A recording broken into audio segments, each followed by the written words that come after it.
പശ്ചിമേഷ്യൻ യുദ്ധ സാഹചര്യം മുൻനിർത്തി പ്രധാനമന്ത്രി നരേന്ദ്രമോദി രാജ്യത്തെ പൗരന്മാരോട് മുന്നോട്ട് വെച്ച നിർദ്ദേശങ്ങളിൽ ആശങ്ക. സ്വർണം വാങ്ങുന്നത് പരമാവധി ഒഴിവാക്കണമെന്നും ഇന്ധന ഉപയോഗം കുറയ്ക്കണം എന്നുമുള്ള നിർദ്ദേശത്തോടെ സ്വർണ്ണ ഇറക്കുമതി തീരുവയും ഇന്ധനവിലയും കൂട്ടുമോ എന്ന അഭ്യൂഹമാണ് ശക്തമായത്. പ്രധാനമന്ത്രിയുടെ നിർദ്ദേശങ്ങൾക്ക് പിന്നാലെ ഇന്ത്യൻ ഓഹരി വിപണിയിലും ഇടിവ് രേഖപ്പെടുത്തി. എന്നാൽ രാജ്യത്തെ അവശ്യ വസ്തുക്കളുടെയും ഊർജ്ജത്തിൻ്റെയും വിതരണം കേന്ദ്ര സർക്കാർ സൂക്ഷ്മമായി നിരീക്ഷിക്കുന്നുണ്ടെന്ന് പ്രതിരോധ മന്ത്രി രാജ്നാഥ് സിംഗ് അറിയിച്ചു. അതേസമയം നരേന്ദ്രമോദിയുടെ ആഹ്വാനത്തിനെതിരെ രൂക്ഷ വിമർശനവുമായി ലോക്സഭാ പ്രതിപക്ഷ നേതാവ് രാഹുൽ ഗാന്ധി അടക്കം നിരവധി നേതാക്കൾ രംഗത്തെത്തി. കേന്ദ്ര സർക്കാരിന്റെ കെടുകാര്യസ്ഥതയാണ് നിർദ്ദേശങ്ങളെന്ന് വെളിവാകുന്നത് എന്നായിരുന്നു നേതാക്കളുടെ വിമർശനം. കോവിഡ് കാലത്തിന് സമാനമായ നിയന്ത്രണങ്ങൾ നിർദ്ദേശിക്കാനുള്ള പ്രധാനമന്ത്രിയുടെ നീക്കത്തിന് പിന്നിലെ കാരണങ്ങൾ എന്തെല്ലാമായിരിക്കും? പശ്ചിമേഷ്യൻ സംഘർഷത്തെ തുടർന്നുള്ള പ്രതിസന്ധി രാജ്യത്തെ കൂടുതൽ വലിച്ചു മുറുക്കുകയാണോ? നമുക്ക് വിശദാംശങ്ങൾ വേഗത്തിൽ അറിയാം. നിർദ്ദേശങ്ങൾക്ക് പിന്നിൽ എന്താണ്? മെയ് 1 ഇന്ത്യയുടെ വിദേശ നാണയ ശേഖരം $779.4 കോടി ഇടിഞ്ഞ് $69,069.3 കോടി താഴ്ന്നു. ഫെബ്രുവരിയിൽ ഇത് $72,850 കോടി എന്ന റെക്കോർഡിൽ എത്തിയിരുന്നു. കഴിഞ്ഞ ഫെബ്രുവരിയിൽ മാത്രം ഇന്ത്യക്കാർ 22,000 കോടി രൂപയാണ് വിദേശത്ത് ചെലവിട്ടത് എന്ന് റിസർവ് ബാങ്ക് റിപ്പോർട്ടിൽ പറയുന്നു. ഇതിൽ 12,200 കോടിയും ചെലവിട്ടത് യാത്രക്കായിട്ടാണ്. 2026 സാമ്പത്തിക വർഷത്തിൽ രാജ്യത്തിൻ്റെ സ്വർണ്ണ ഇറക്കുമതിയും $72 ബില്യൺ എന്ന റെക്കോർഡിലെത്തി. ഇന്ത്യൻ രൂപ ഡോളറിനെതിരെ ഇന്ന് ചരിത്രത്തിലെ ഏറ്റവും താഴ്ചയായ 95.22 എത്തി. ആശങ്കയിൽ വ്യാപാരികൾ. നിർദ്ദേശങ്ങൾ നടപ്പിലാക്കിയാൽ വലിയ പ്രതിസന്ധിയിലേക്ക് നീങ്ങുമെന്ന് ഇന്ത്യ ജം ആൻഡ് ജ്വല്ലറി ഡൊമസ്റ്റിക് കൗൺസിലിൻ്റെ വിലയിരുത്തൽ ഉണ്ട്. സ്വർണ്ണ വ്യാപാര മേഖലയിലെ 1 കോടിയിലധികം തൊഴിലാളികൾ പ്രതിസന്ധിയിലാകുമെന്നാണ് സംഘടന പറയുന്നത്.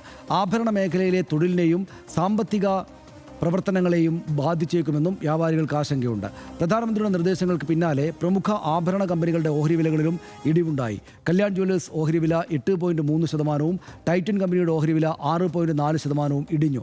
സ്കൈ ഗോൾഡ് 12.2%, സെൻകോ ഗോൾഡ് 10.7% ഇടിഞ്ഞു. ഇന്ധന വിലയിലും വർധനയുണ്ടാകുമോ എന്ന ആശങ്കയുണ്ട്. രാജ്യത്തെ ഇന്ധനവില മെയ് 15 വർദ്ധിപ്പിക്കാൻ എണ്ണ കമ്പനികൾ നീക്കം നടത്തുന്നുണ്ട് എന്ന് ഇന്ത്യ ടുഡേ റിപ്പോർട്ട് ചെയ്യുന്നു. ക്രൂഡ് ഓയിൽ വില കുതിച്ചുയരുന്നത് മൂലം എണ്ണ കമ്പനികൾ വൻതോതിലുള്ള നഷ്ടം നേരിടുന്നതിനാലാണ് നീക്കം. Indian oil, Bharat petroleum, Hindustan petroleum എന്നിവ പ്രതിമാസം 30,000 കോടി രൂപയുടെ നഷ്ടം നേരിടുന്നുണ്ട് എന്നും റിപ്പോർട്ട്. പെട്രോൾ, ഡീസൽ വില 4-5 രൂപയും ഗാർഹിക LPG സിലിണ്ടറുകൾ 40-50 രൂപയും വർദ്ധിച്ചേക്കുമെന്നും റിപ്പോർട്ടുണ്ട്. ഇതൊക്കെയാണ് ഹർഷ ഇതിൻ്റെ വിശദാംശങ്ങൾ. എങ്ങനെ കാണുന്നു? അല്ല, ഇതിൽ യഥാർത്ഥത്തിൽ ഇന്ത്യയിൽ ഇന്ധനക്ഷാമമുണ്ടോ? സർക്കാർ ഏതെങ്കിലും ഘട്ടത്തിൽ അത് സമ്മതിച്ചിട്ടുണ്ടോ? ഏതെങ്കിലും ആ നിലയ്ക്കൊരു പ്ലാറ്റ്ഫോമിൽ, സർക്കാരിൻ്റെതായ ഒരു പ്ലാറ്റ്ഫോമിൽ ആ നിലയ്ക്ക് പറഞ്ഞിട്ടുണ്ടോ എന്ന് നോക്കുമ്പോൾ അങ്ങനെ ഒരു സംഗതിയില്ല. ഇന്ധനക്ഷാമമുണ്ട് എന്ന് സർക്കാർ സമ്മതിക്കുന്നില്ല. പകരം ഇത്തരത്തിലുള്ള ഒരു പ്രഖ്യാപനം നടത്തുകയാണ്. അതൊരു രാഷ്ട്രീയ വേദിയിലുള്ള പ്രഖ്യാപനമായി അതിനെ മാറ്റുന്നു. അത് യഥാർത്ഥത്തിൽ ഈ നിലവിലുള്ള ക്രൈസിസിനെ മാനേജ് ചെയ്യാനുള്ള ഒരു ശ്രമമല്ല, അതിനെ നോർമലൈസ് ചെയ്യാനുള്ള ഒരു ശ്രമമായി ആണ് പൊതുവെ വിലയിരുത്തപ്പെടുന്നത്. അത് ആ നിലയ്ക്ക് തന്നെ കാണേണ്ടി വരും. കാരണം ഇതിൻ്റെ ഉത്തരവാദിത്വം സർക്കാരിൻ്റെ തലയിൽ നിന്ന് ജനങ്ങളുടെ തലയിലേക്ക് പതുക്കെ മാറ്റി പ്ലേസ് ചെയ്യുന്നു എന്നുള്ളതാണ്. അല്ലെങ്കിൽ സർക്കാർ സമ്മതിക്കണം എന്തൊക്കെയാണ് സംഭവിച്ചിട്ടുള്ളതെന്ന്. കഴിഞ്ഞ കുറേ കാലമായി ഈ 85%, 90% ക്രൂഡ് ഓയിൽ ഇറക്കുമതി ചെയ്യുന്ന ഒരു രാജ്യമാണ് ഇന്ത്യ. ഇതിലേതെങ്കിലും തരത്തിൽ ഇപ്പോൾ സർക്കാരിൻ്റെ എല്ലാ കാലത്തെയും പ്രഖ്യാപനം എന്താണ്? സ്വയം പര്യാപ്തതയാണ്. ഈ ഒരു വിഷയത്തിൽ ഈ ഊർജ്ജ സ്വാശ്രയത്വം എന്നതിലേക്ക് എത്ര ചുവട് മുന്നോട്ട് വയ്ക്കാൻ ഈ സർക്കാരിന് കഴിഞ്ഞിട്ടുണ്ട് എന്നതുകൂടി ബോധ്യപ്പെടുത്തി വേണമല്ലോ ഈ ആഹ്വാനങ്ങളെല്ലാം നടത്താൻ. അതിന് പകരം ഇതൊരു നാഷണൽ ഡ്യൂട്ടിയാണ് നിങ്ങളുടെ എന്ന മട്ടിൽ ഒരു രാഷ്ട്രീയ പ്രഖ്യാപനം നടത്തുക. ആ പ്രഖ്യാപനത്തിനൊപ്പിച്ച് കാര്യങ്ങളെ, അതായത് യഥാർത്ഥത്തിലുള്ള സർക്കാരിൻ്റെ ഒരു ഫിസ്ക്കൽ ക്രൈസിസിനെ മറച്ചു വയ്ക്കാൻ വേണ്ടിയുള്ള തന്ത്രപരമായ ഒരു സമീപനമാണോ ഈ പ്രധാനമന്ത്രി ഇപ്പോൾ സ്വീകരിച്ചിരിക്കുന്നത് എന്ന് സംശയിക്കാതിരിക്കാൻ തരമില്ല.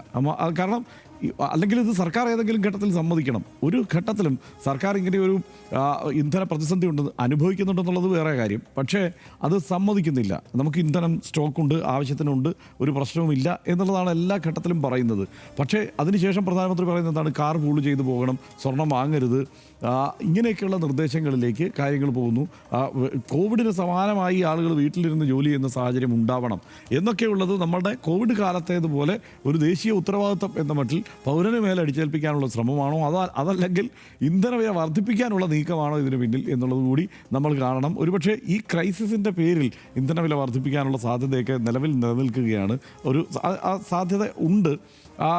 അതിന് ഉള്ള ഒരു മുൻകൂട്ടിയുള്ള ഒരു പ്രഖ്യാപനമാണോ ഇത് എന്ന് സംശയിക്കേണ്ടിയിരിക്കുന്നു. മാത്രമല്ല, സ്വാഭാവികമായ രാജ്യത്തിൻ്റെ ഒരു ചലനാത്മകതയെ തകിടം മറിക്കുന്ന തരത്തിൽ ഉത്തരവാദിത്തമില്ലാതെ ഇങ്ങനെ ഒരു പ്രഖ്യാപനം അങ്ങനെ നടത്താൻ സാധ്യതയുണ്ടോ എന്നുള്ള പ്രശ്നം കൂടിയുണ്ട്. കാരണം ഇപ്പോൾ തന്നെ അത് ഈ പറഞ്ഞ പല ഓഹരി വിപണിയെ ബാധിച്ചിരിക്കുന്നു. അദ്ദേഹത്തിൻ്റെ ഒരു പ്രസംഗമാണ്, അത് ഓഹരി വിപണിയെ ബാധിച്ചിരിക്കുന്നു എന്നൊക്കെ പറയുമ്പോൾ അത് അദ്ദേഹം മനസ്സിലാക്കാതെ പ്രസംഗിക്കും എന്നുള്ളത് എനിക്ക് തോന്നുന്നില്ല. ഒരുപക്ഷെ ഒരു കൃത്യമായ ആലോചന ഈ പ്രഖ്യാപനത്തിന് പിന്നിൽ ഉണ്ടാവണം. പക്ഷേ അത് ഇതുവരെയുള്ള സർക്കാരിൻ്റെ ഇക്കാര്യത്തിലെ നിലപാടുകളെ അട്ടിമറിക്കുന്നതാണ്, അല്ലെങ്കിൽ അതിന് ഘടകവിരുദ്ധമാണ് എന്നുള്ള കാര്യത്തിൽ സംശയമില്ല. അതാണ് ഇത് സ്വാഭാവികമായ രാഷ്ട്രത്തിൻ്റെ ഒരു ചലനാത്മകതയെ ബ്രേക്ക് ചെയ്യാണ് ചെയ്തിരിക്കുന്നത് നേരത്തെ സംശയമില്ല.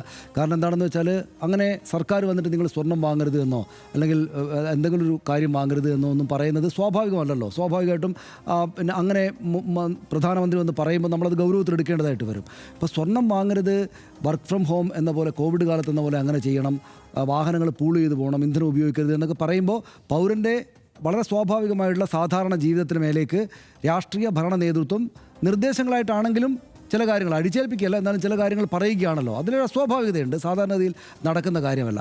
പിന്നെ അങ്ങനെ സ്വാഭാവികമായിട്ടും പ്രധാനമന്ത്രി പോലുള്ള വലിയ പദവിയിലിരിക്കുന്ന ആൾ വന്ന് പറയുമ്പോൾ, നമ്മളോട് പറയുമ്പോൾ അതിൻ്റെ ഗൗരവം സ്വാഭാവികമായിട്ടുമുണ്ട്. അപ്പോൾ നിങ്ങൾ സ്വർണം വാങ്ങല്ലേ എന്ന് പറയുമ്പോൾ സ്വർണം വാങ്ങാതിരിക്കാനും, നിങ്ങൾ പരമാവധി വാഹനങ്ങൾ പൂൾ ചെയ്ത് പോകൂ, ഇന്ധനം ഉപയോഗം കുറക്കൂ എന്ന് പറയുമ്പോൾ ഇന്ധന ഉപയോഗം കുറക്കാനും ഒക്കെ നമ്മൾക്ക് ബാധ്യതയും ഉത്തരവാദിത്വം ഉണ്ടെന്ന് വിചാരിക്കുന്ന ആളാണ് ഞാൻ. കാരണം അങ്ങനെ ഒരു സർക്കാർ പറയണമെങ്കിൽ സ്വാഭാവികമായിട്ട് എന്തോ ഗൗരവതരമായിട്ടുള്ള സാഹചര്യമുണ്ട്. ശരി, അതൊരു സർക്കാർ നമ്മളോട് ആവശ്യപ്പെടുമ്പോൾ നിർബന്ധിച്ച് അടിച്ചേൽപ്പിക്കുകയല്ലോ, അപ്പോൾ നമുക്ക് അതിനെതിരെ ചിലപ്പോൾ സംസാരിക്കേണ്ടി വരും. പക്ഷേ ഇതിപ്പോൾ നമ്മളോടത് ആവശ്യപ്പെടുമ്പോൾ ഉത്തരവാദിത്തമുള്ള പൗരന്മാരെന്ന നിലക്ക് നമുക്കത് സമ്മതിച്ചു കൊടുക്കുക തന്നെ വേണം. ശരി, അതിനനുസരിച്ച് നമ്മൾ രാജ്യം അങ്ങനെ ഒരു പ്രതിസന്ധി നേരിടുന്നുണ്ട് എന്നാണ് അദ്ദേഹം പറയുന്നതെങ്കിൽ ഞങ്ങളത് അങ്ങനെ തന്നെ മുഖവിലക്കെടുത്ത് കാര്യങ്ങളെ സ്വർണം വാങ്ങാതിരിക്കാനൊക്കെ തയ്യാറാണ്.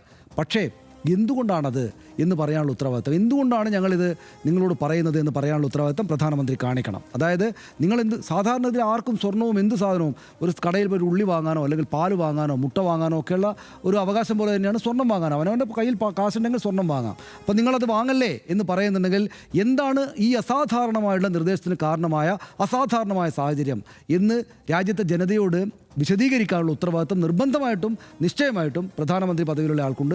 അത് ഇതുവരെ സംഭവിച്ചിട്ടില്ല. ശരി, ഇനി വിശദീകരിച്ചിട്ടില്ലെങ്കിലും തന്നെയും നമുക്ക് മനസ്സിലാകുന്നത് എന്താണ്? പശ്ചിമേഷ്യയിലെ സംഘർഷമാണ്, അവിടെ നടക്കുന്ന യുദ്ധമാണ്.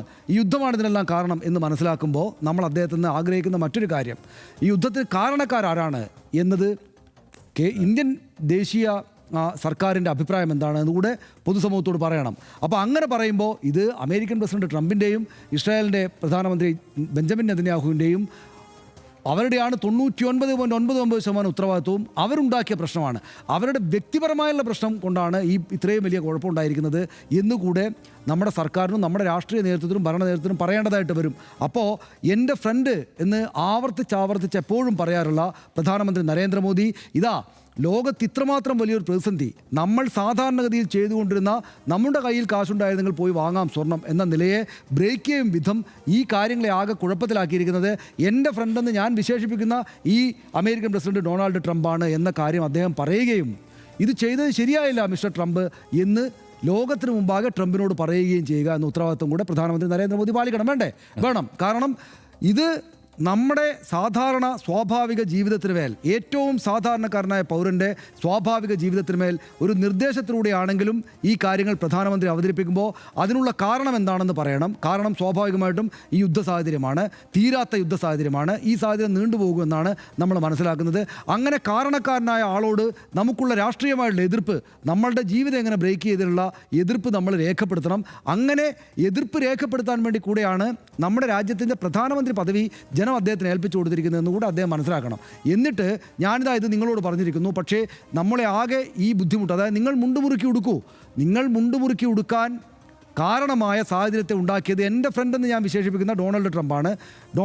മിസ്റ്റർ ട്രംപ്, നിങ്ങളിങ്ങനെ ഒരു പ്രശ്നം നാട്ടിൽ ഉണ്ടാക്കിയത് അങ്ങേയറ്റം പ്രതിഷേധാർഹമാണ് എന്ന് രാജ്യത്തിന് വേണ്ടി പറയുക എന്ന കാര്യം കൂടെ ഓരോ ഭാരതീയനും, അഭിമാനിയായ ഓരോ ഭാരതീയനും പ്രധാനമന്ത്രിയോട് പറയുന്നുണ്ട്. കാരണം ഭാരതത്തിൻ്റെ രാഷ്ട്രീയ നേതൃത്വം പറയുന്നതിനനുസരിച്ച് മുണ്ടുമുറുക്കി ഉടുക്കാനൊക്കെ പറ്റുന്ന ഒരു രാജ്യം തന്നെയാണ്. പക്ഷേ ഞങ്ങൾ എന്തിനു മുണ്ടുമുറുക്കി ഉടുക്കണം, ഞങ്ങൾക്ക് ഈ അഭിമാനകരമായ സാഹചര്യം കൂടെ വേണം എന്ന് സ്വാഭാവികമായിട്ടും രാഷ്ട്രം ഈ പ്രധാനമന്ത്രിയോട് ആവശ്യപ്പെടുന്നുണ്ട്. അദ്ദേഹം കേൾക്കുന്നതാണ് ഞാൻ വിചാരിക്കുന്നത്.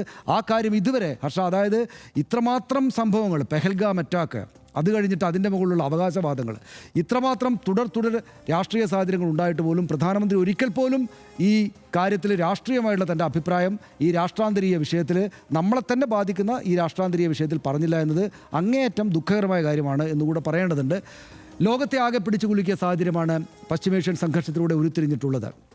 ഈ സാഹചര്യം സ്വാഭാവികമായും ഇന്ത്യയും സമാനതകളില്ലാത്ത രീതിയിൽ നട്ടം തിരിക്കുകയാണ്. രാജ്യത്തിൻ്റെ എണ്ണ ഇറക്കുമതി മുതൽ രൂപയുടെ മൂല്യം വരെയുള്ള കാര്യങ്ങൾ പ്രതിസന്ധിയിലാക്കുന്നതിന് കഴിഞ്ഞ 2.5 മാസത്തിലധികമായി നാം സാക്ഷ്യം വഹിക്കുകയാണ്. ഇതിൻ്റെ തുടർച്ചയിൽ കഴിഞ്ഞയാഴ്ച വാണിജ്യാവശ്യത്തിനുള്ള പാചകവാതക സിലിണ്ടറുകളുടെ വില വർദ്ധിപ്പിച്ചത് രാജ്യത്താകമാനമുള്ള ഹോട്ടൽ വ്യാപാരികളെ അടക്കം പ്രതിസന്ധിയിലാക്കിയിരുന്നു. ഈ പ്രതിസന്ധി വീണ്ടും രൂക്ഷമാവുകയാണ് എന്ന് തന്നെ വേണം ഇന്നലെ പ്രധാനമന്ത്രി ജനങ്ങളോട് നടത്തിയ ആഹ്വാനത്തിൽ നിന്ന് മനസ്സിലാക്കാൻ. വരും ദിവസങ്ങളിൽ പെട്രോൾ, ഡീസൽ, ഗാർഹിക പാചകവാതക സിലിണ്ടർ തുടങ്ങിയവയ്ക്ക് വില ഉയരും എന്ന റിപ്പോർട്ടുകളും ഈ പ്രതിസന്ധിയുടെ ഗുരുതരാവസ്ഥയാണ് സൂചിപ്പിക്കുന്നത്. കൂടാതെ തെരഞ്ഞെടുപ്പ് നടക്കുന്ന ഘട്ടത്തിൽ ഈ പ്രതിസന്ധികളെയെല്ലാം പ്രധാനമന്ത്രിയും കേന്ദ്ര സർക്കാരും മറച്ചുവെക്കാൻ ശ്രമിക്കുകയായിരുന്നോ എന്ന വിമർശനങ്ങളും ഇപ്പോൾ പല കോണിൽ നിന്നും ഉയരുന്നുണ്ട്, പ്രധാനമായിട്ടും പ്രതിപക്ഷത്തിൻ്റെ ഭാഗത്ത് നിന്ന്. എന്തു തന്നെയായാലും വിമർശനങ്ങളെയും സത്യാവസ്ഥയെയും കൃത്യമായി വിലയിരുത്തി ഒരു വലിയ പ്രതിസന്ധിയിലേക്കോ മറ്റൊരു ലോക്ക്ഡൗണിലേക്കോ നീക്കാത്ത രീതിയിൽ വിഷയം പരിഹരിക്കാൻ കേന്ദ്ര സർക്കാരിന് സാധിക്കട്ടെ എന്ന് മാത്രം ആഗ്രഹിച്ചുകൊണ്ട് പറഞ്ഞ് അവസാനിപ്പിക്കുന്നു.